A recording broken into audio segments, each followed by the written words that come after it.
Hello guys, it's your boy KG. Alors, aujourd'hui on est mercredi 7 mai 2025, d'accord? J'ai pas fait la liste de la nouvelle semaine et tout, mais on va attaquer directement sur les trucs que je vois sur le graphique. Mais bon, faut savoir que cette semaine, j'observe, j'avais analysé, mais j'ai pas enregistré pendant mon analyse, d'accord? Donc j'observe les paires principalement, le Nasdaq comme toujours, et puis GBPNZD, d'accord? GBPNZD pour un short et le Nasdaq pour un achat. Alors, quand on se retrouve un instant, je vais voir un truc. Désolé.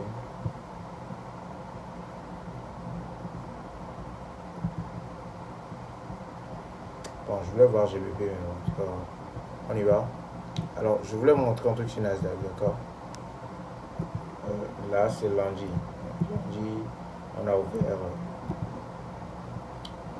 tout en sachant que la semaine passée était aussi d'accord? Je ne vais pas faire d'analyse, je vais juste montrer. On a ouvert les parties là, après on est descendu, on a pris cette liquidity. J'avais ce niveau là, marqué comme c'est ça liquidity, relative lows, mais c'est venu prendre ceci, que je préférais aussi, parce que voilà, ça c'est bien. Il y a equal lows et relative lows. Donc c'est ça qui supportait ça. Si c'était que ça, j'allais douter un peu, mais ça n'empêche pas que ça pouvait toujours passer. Ça a pris ça de près, il y a eu un très bon shift. L'entrée ici, c'était l'entrée en une minute. D'accord? Ça, c'était une re-rentrée hier à 13h. Une re-rentrée hier à 13h30 dans la session PM. D'accord? Je n'ai pas pris ceci, je préparais ça en quelque sorte. Là, j'avais marqué ce breaker block, d'accord, vous voyez, et mon entrée c'était sur le top du breaker, d'accord. Sinon, on commence à considérer à partir du corps, mais ça j'ai mis ça sur le haut. J'avais marqué ça, mais genre pas pour, j'ai marqué ça parce que j'analysais, j'anticipais ça, mais j'ai pas traité ça. Dans quel sens? J'avais une conférence hier soir. Et genre quand je partais, j'aurais pu mettre une limite. Je voulais pas quoi. D'accord? Voilà. Parce que genre quand la raison simple, c'est parce que j'avais pas de gros détails hier. Je vous montre tout simplement. Alors du 5 au 9, là. Vous voyez hier, mardi, il y avait qu'un truc sur le cadre à 10h. Il n'y avait pas vraiment de détails pour supporter aussi.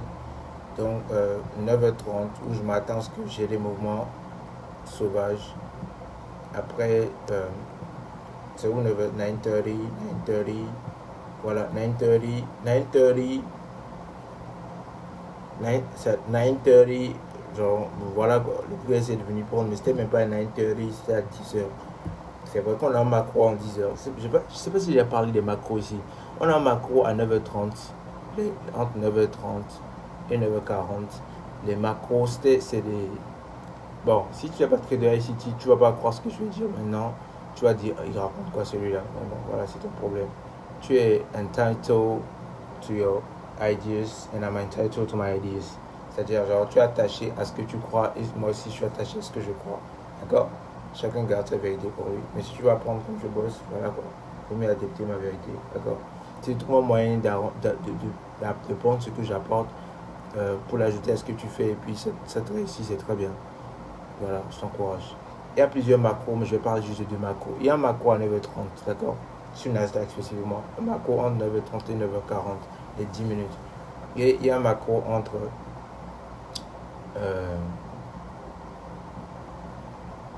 10h50 et 11h. D'accord? Voilà. On peut pousser à 11h10. Donc, un macro entre 9h30 et 9h40, 50. Un macro entre 10h50 et 11h10. Les 20 minutes. Vous allez voir, il y a des injections d'ordre. Vous allez voir qu'il y a souvent des mouvements brusques. D'accord?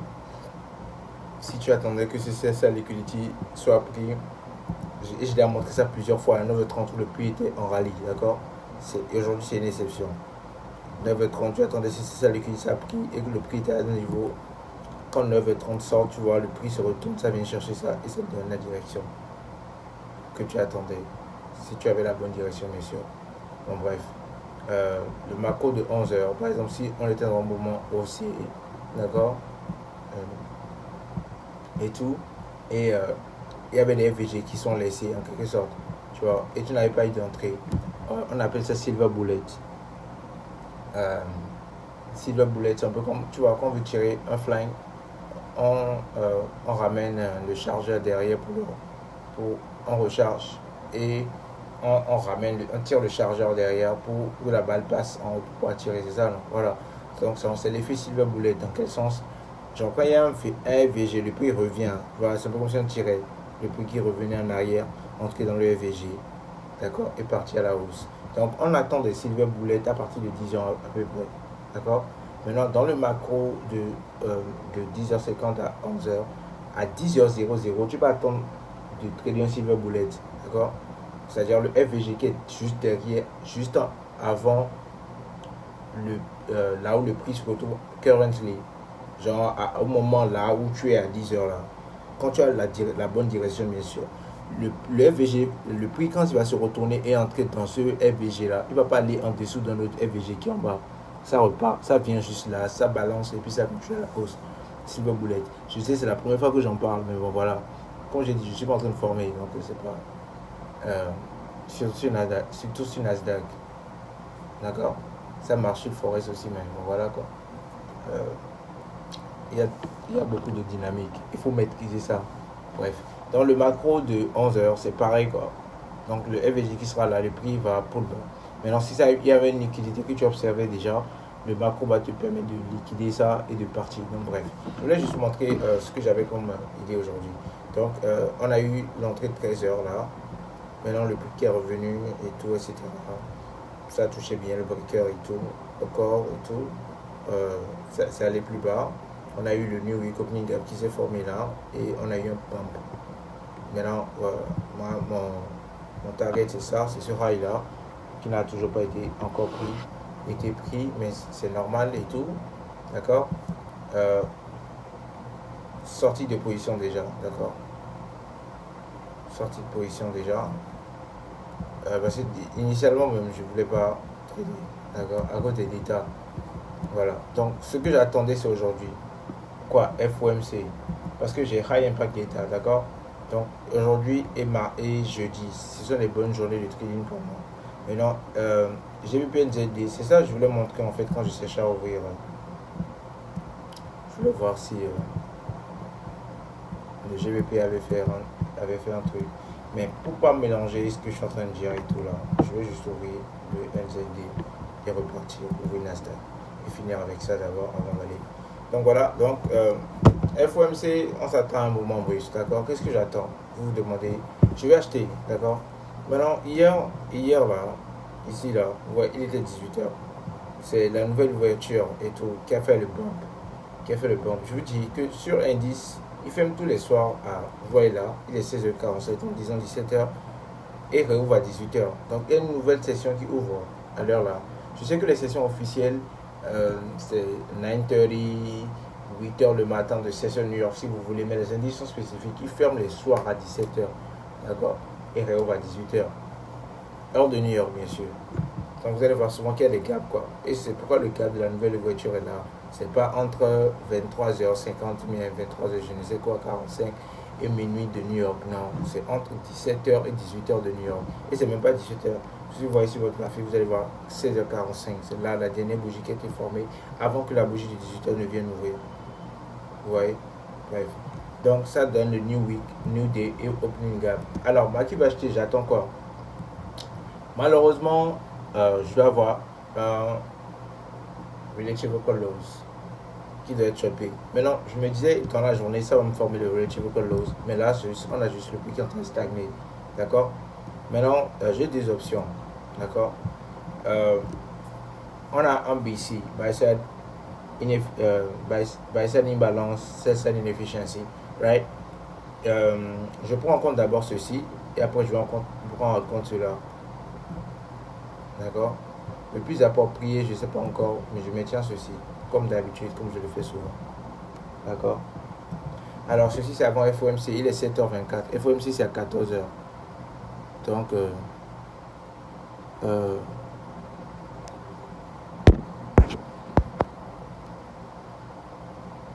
donc,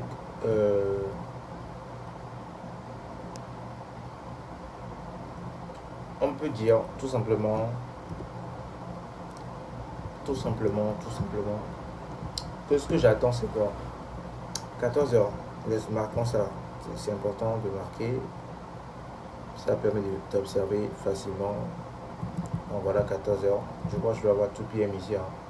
Ouais, parce que j'observais souvent les FOMC. Donc, ce que j'attends de c'est quoi? Que le prix stagne. Ça va semblant même d'aller à la hausse. Vous allez voir, moi j'ai des narratives. Moi je ne viens pas sur le graphique, j'attends ce qu'ils sont en train de faire pour voir ce qu'ils sont en train de faire sur le coup là, avant de décider ce que je fais. Non, quand je viens, je vois là où le prix est. J'ai une idée de là où le prix va. Comment je sais comment. High time frame, vous allez voir, mon analyse, ça passe toujours de daily, des weekly, monthly des fois. Avant, j'anticipais la direction, la bougie monthly qui va clôturer là. Mais bon, après, je me suis laissé de l'espace parce qu'après, tout le temps, tu n'es pas forcément accurate, quoi. Parce qu'il y a pas mal de trucs qui peuvent arriver, et tout, etc.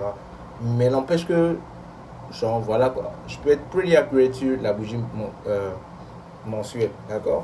Maintenant, après aussi la bougie de la semaine et tout. Mais maintenant, je fais plus vraiment ça. Je m'arrête à daily. Maintenant, semaine, oui, de temps en temps, parce que je veux avoir une vue plus grande un peu de la chose. Et je sais, bon, cette semaine-là, j'espère une bougie baissière sur le Nasdaq. Donc, je vais chercher que des shorts. Cette semaine-là, j'espère une bougie haussière sur le Nasdaq. Je vais chercher que des shorts. Maintenant, je viens daily pour voir c'est où mon entrée. Maintenant, déjà, vous savez que je ne trade pas le lundi. Mardi, d'accord, il n'y a pas de problème. Mais j'ai des jours préférés de trading, c'est mercredi et jeudi. Sinon, si je devais choisir un seul jour, ce serait jeudi. Bon, bref. Vendredi, je ne trade pas, mais voilà quoi. Quand il y a un FP, qui a un truc et tout, on va s'amuser. D'accord? Ok. Un amusement qui coûte cher. Donc c'est pourquoi je dis ne tradez pas NFP, ne tradez pas CPM, ne tradez pas que FOMC. Ces trucs-là, ça vous fait mal si vous savez pas ce que vous faites. Bref. Alors, on vient là. Maintenant, on voit quoi? On voit donc le narratif bullish, d'accord? Ce qui est drôle, hein, j'ai même vu un truc hier qui me faisait marrer. Euh, les gens se demandent mais pourquoi ils tracent les New Week Opening Gap, New Day Opening Gap, le gap d'ouverture de la nouvelle journée, le gap d'ouverture de la nouvelle semaine. Genre, on ne connaissait pas ces trucs-là. Ils font que créer des trucs et tout, c'est du fake, c'est du shit et tout. Le prix qui vient ici, d'accord, après, après mon entrée là, d'accord, le prix qui vient là et qui se retourne dans le New Day Opening Gap là, ça s'est retourné au hasard. Les mèches qui entrent et qui, dont le corps ne se clôture pas dedans et que ça redescend, ça donne quoi comme information? Qu'ils ne veulent pas aller à la hausse encore, mais qu'ils reviennent chercher quelque chose qu'ils ont laissé oublier. Ou bien, maintenant ça se retourne où? Selon vous, demandez-vous où ça s'est retourné spécifiquement. Là où ça s'est arrêté, ça s'est retourné là, c'est quoi?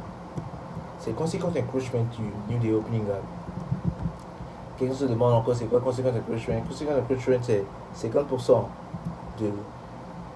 d'un FVG, d'un gap, d'un volume imbalance et tout. C'est pareil pour les PDRA, c'est-à-dire les blocs, other blocs, breaker block, mitigation block et tout. Jusque pour eux, on ne l'appelle pas. Les 50%, on ne les appelle pas les conséquences d'encroachment, mais on l'appelle ça les mean threshold. Et pourquoi il a tous ces noms bizarres? C'est pas moi, c'est mon mentor, s'il vous plaît. Donc allez demander à ICT, Inner Circuit Trader, cherchez sur internet. Allez, il va répondre, il répond sur Twitter. Allez lui demander s'il vous plaît. Donc voyez, au type près, c'est exactement 50% si c'est retourné. Donc, il faut savoir que je sais ce que je suis en train de dire, d'accord? On s'amuse pas ici, s'il vous plaît. On s'amuse pas ici.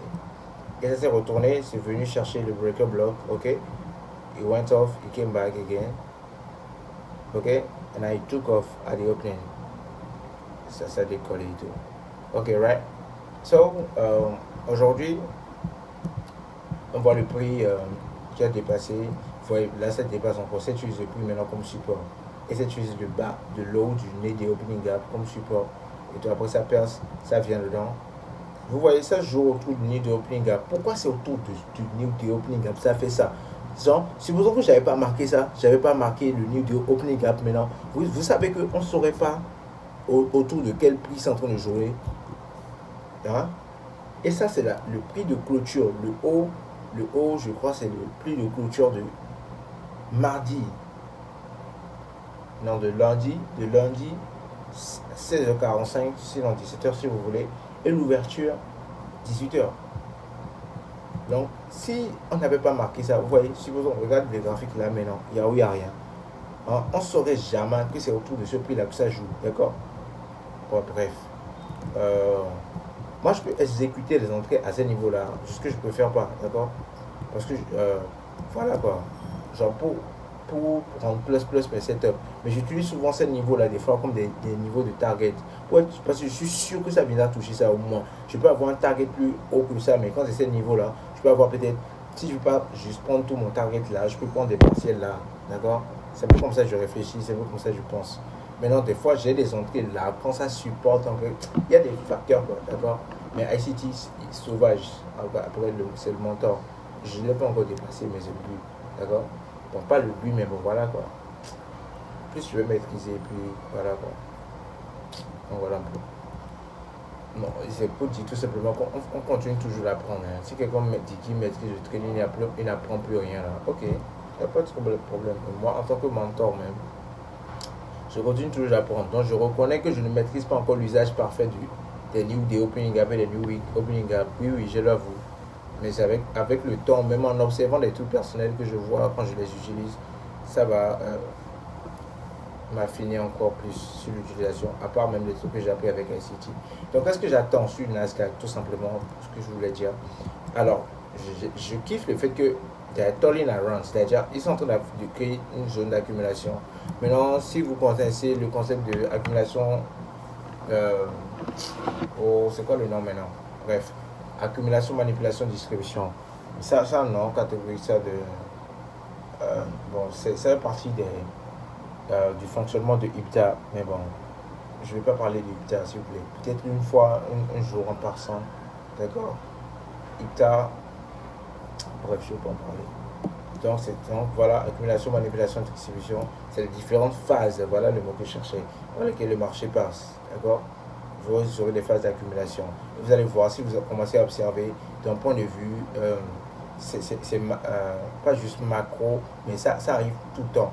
Ça arrive entre les sessions, ça arrive dans les jours, ça arrive dans la semaine. Donc, vous allez voir, quand vous prenez un graphique, il y a un jour qui est un jour d'accumulation, un jour qui est un jour de manipulation, un jour de distribution.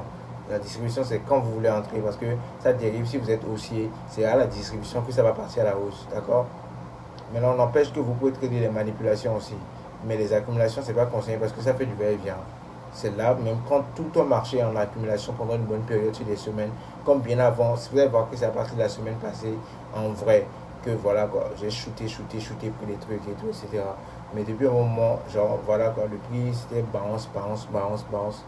Pas qu'on on en est sorti déjà entièrement, mais on peut voir que depuis quoi, 2 semaines, ou 2 semaines, Nasdaq est en train d'aller à la hausse et tout. Donc voilà quoi. Donc supposons qu'ils maintiennent ça comme ça et qu'ils ne vont pas encore commencer à bounce. Parce que quand on n'a pas une direction fixée, le prix va à la hausse, ça va à la baisse. Ça fait de gros mouvements à la hausse, gros mouvements à la baisse, gros mouvements à la hausse, gros mouvements à la baisse. C'est pas un marché safe. D'accord? Ça fait mal quand tu entres, quand tu ne sais pas forcément ce que tu fais. Voilà. C'est pourquoi il y a des temps espacés comme ça dans les positions. Je ne me force pas à trader. Moi, si j'ai 3 trades, 4 trades maximum par mois, ça me va largement. Ok? Voilà. Même 2 trades par mois, ça me va largement. C'est maximiser les gains et encaisser sauvagement et les pertes les minimiser. C'est ça le but. Et ça là, ça ne s'acquiert pas en. Bon, j'ai 7 ans d'expérience, j'ai tradé depuis 2018. J'ai connu ICT en 2022. Et je pensais connaître des concepts. J'ai pété de l'argent avec ICT en 2022 après avoir regardé ces vidéos pendant quoi 3 mois, 6 mois. Donc j'ai appris de la mauvaise, genre de la façon la plus compliquée. Et je conseille souvent, hein, ne traînez pas avec de l'argent quand ce n'est pas le moment. Parce qu'il a fallu que je laisse vous imaginez, il a fallu que je pète tous mes comptes problèmes. J'ai perdu genre dans 100 cas de problèmes, littéralement. Et Ça, c'est des centaines de mille déjà, hein, s'il vous plaît. Et il a fallu que j'arrête tout. D'accord? Et que je commence à regarder mes graphiques sans argent sur un compte. Je regardais, j'analysais seulement. Hein? Je plaçais les positions juste sur le graphique sans exécuter, même pas dans un compte démo. Parce que c'est ça le processus en vrai. Et à force de voir que tu vois là, après tu passes en démo. Il a fallu que je fasse ça. Hein? Je suis passé en démo après, avant de revenir en réel. Donc, comment? Common, d'accord? Common. So, en tout cas, on va répéter les mêmes choses. Et quand vous ne voulez pas écouter, vous allez vous casser la tête et après vous allez reprendre. Il n'y a pas de problème. D'accord? D'accord. Bref.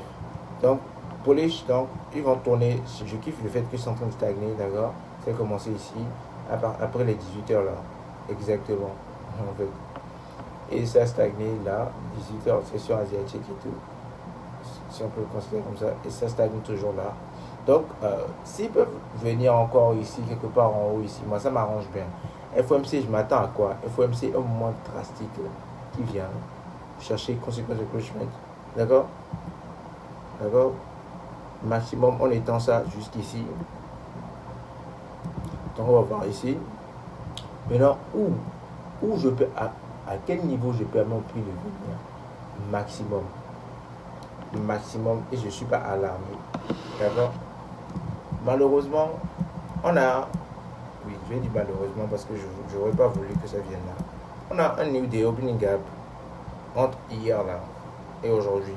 Donc clôture de 16h45 et de l'ouverture de 18h. On a un new day opening gap là. Ok? Donc le prix peut venir chercher le high. D'abord, je vais observer ceci aussi. D'accord? Le prix peut réagir à 50% de cette bougie là. Et partir à la hausse. Ouais. Je sais de quoi je parle. Vous vous demandez c'est quoi le rapport. On ne peut pas comprendre. Bref. Et je permets ça, 50% de cela. Ça peut dépasser 50%. Ça peut venir chercher ces 50%. D'accord? Ça peut venir toucher le high du new de opening gap. Maximum, je permets que ça vienne 50% du new de opening gap. 50%. Une mèche. Pas encore qui perce, s'il vous plaît.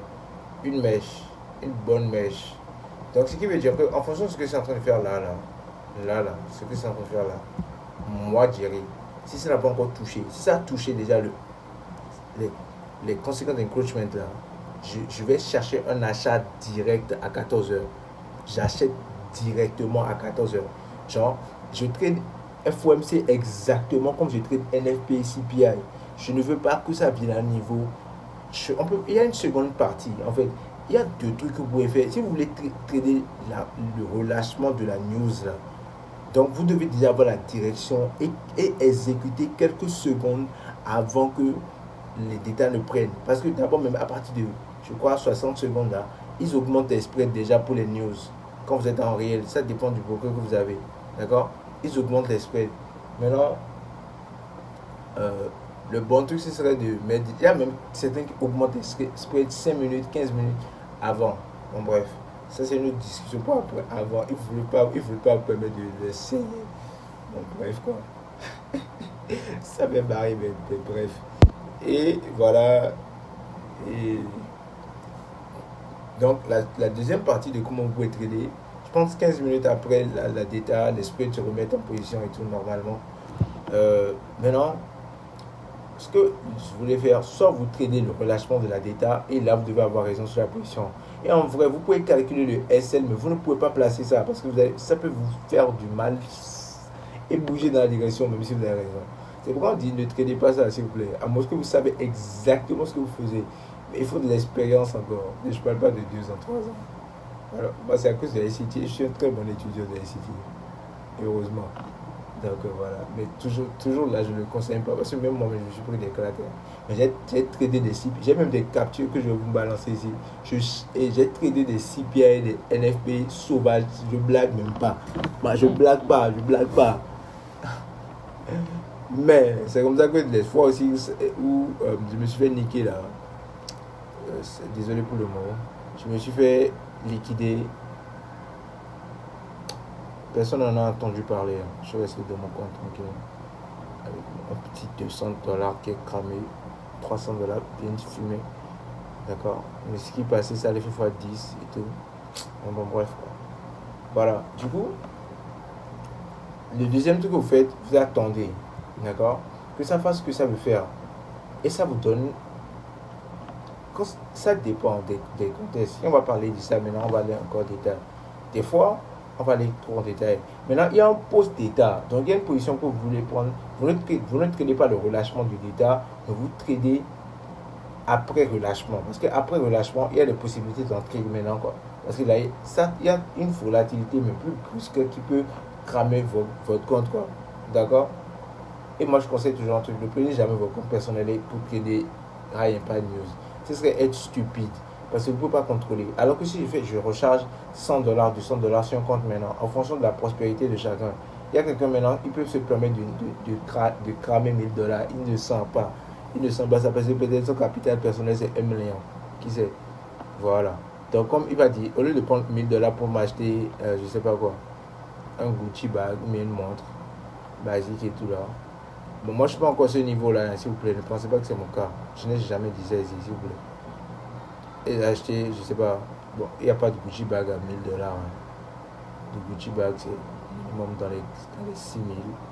Mais bon, bref, quoi. 1000. Qu'est-ce qu'on peut s'acheter avec $1000? Bon, bref. Donc, au lieu de prendre ça pour aller se faire du plaisir, pour faire encaisser de l'argent avec, d'accord. Il prend un NFP, un FOMC, il peut faire fois 100. Et pas 100, sorry. Fois 10 minimum, d'accord. Avec ça, vous savez combien $10 000 en un trade? Moi, $10 000 en un trade, ça fait mes dépenses pendant toute une année. C'est juste sérieux. Donc, en un trade, tu sais que bon, voilà quoi. Genre, mais si tu ne fais pas entrer l'argent de l'année là, tu manges jusqu'à la fin de l'année. Tu es à l'aise. Et je veux bénir, s'il vous plaît. Donc voilà quoi. J'ai pas encore de lavish lifestyle. Donc voilà quoi. J'ai encore de l'économie, s'il vous plaît. Bref. Et donc voilà un peu. Donc moi j'attends ce que le prix stagne, ça tourne autour de là, ça peut aller un peu à la hausse et tout, etc. Maintenant, tu te le poste. Donc après le release du détail, genre le relâchement du détail et tout, que ça fasse ce mouvement post et tout. Après, tu peux créer une correction, tu peux trader en retour maintenant sur FVG. Peut-être si c'était la bonne direction, maintenant il y a peut-être un FVG que ça a laissé, ça va venir faire un IO Fed ou ça un consequent encroachment. Ce sera ton entrée à toi. Tu peux prendre un 2 un 3 et tu vas te coucher tranquillement. C'est possible. D'accord? Voilà. Donc c'est un peu les deux façons de trader les data. C'est un peu comme si vous allez voir ma data. Quand j'ai tradé NFP semaine passée, il y avait un second trade dans le NFP, c'était un sell. Voilà. Ça, mais j'ai pas exécuté ça bien sûr, mais j'ai vu. J'ai vu clairement même. En vrai, quand vous pensez. Bon, bref. Voilà, mais j'ai vu, d'accord? Donc c'était un short même de 4 R. Donc supposons que j'avais pas tradé le NFP et je prenais mon compte normal et tout, etc. Je prenais mes 1% de risque et tout. 4% sauvagement. D'accord? Donc voilà. Il faut juste savoir ce qu'on est en train de faire. D'accord? Je pense que j'aurai l'occasion de vous démontrer tous ces trucs-là. Mais je fais cette vidéo-là parce que je vais la poster pour que vous voyez que je sais ce que je fais, quoi. D'accord? Bien avant. Quand ça va se passer, vous allez voir. Ah, il avait dit ça exactement. Donc voilà. Donc on verra bien si ce que je dis c'est vrai ou pas. D'accord? Donc, si ça touche ceci, si ça touche les 50% là, avant 14 heures, je vais acheter, genre, à 13 heures. C'est ici, je suis devant mon graphique et je regarde l'heure là. 13 heures, 59 minutes et quelques secondes. Quand on arrive, vous voyez, quand on arrive à 55 là, j'exécute les lots que je vais exécuter. Je commence à charger. Et bah, quand ça passe à 0,0 comme ça, il sort 14 heures, vous voyez, ça prend la direction. Donc si tu t'es trompé, tu te fais liquider tranquille. Tu n'as même pas le temps de fermer. Fermer quoi? Tu sais même pas, le compte passe en moins. Et après, quand tu as raison, voilà quoi. On est d'accord quoi. Tu es content, tu souris, d'accord? Voilà. Voilà. Voilà. Donc c'est un peu ça. Donc si ça tout ça avant 14 heures, je regarde. 13 h 59, 45 secondes, 46. 47, 48, 49, 50, 51. Je commence à exécuter même déjà à 51. Dès que je vois 50 seulement, c'est fini. Quand ça relâche là, paf. Si ça n'a pas encore touché, d'accord? Si ça n'a pas encore touché, si ça n'a pas encore touché, si ça n'a pas encore touché, je dis ça va aller en short. Toucher avant de décoller. Le meilleur scénario, c'est que ça touche avant 14 heures. Ouais, parce que si ça ne touche pas avant, je vais regarder, je ne vais pas exécuter. En tout cas, on a encore beaucoup de bougies qui vont se former là, avant 14 heures. Donc, là maintenant, je ne peux pas me positionner vraiment. Parce que si je short, je vends en short là, quelque part. Si ça vient quelque part ici là, et ça n'a pas touché là, je serai content. Parce que je vais exécuter et j'aurai comme TP, c'est consequent encroachment, d'accord? De ceci. Mais ce serait rien d'extraordinaire en plus. Le meilleur scénario, ce serait que ça a touché déjà. Là, quand je prends, j'ai comme target, j'ai un target final là. Ceci. Ça peut ne pas toucher aujourd'hui, d'accord? Et pas évident. Mais bon, on est là, on verra bien. Donc voilà un peu les gars. So, j'ai Boy KG, est-ce que je vous revois? See you guys.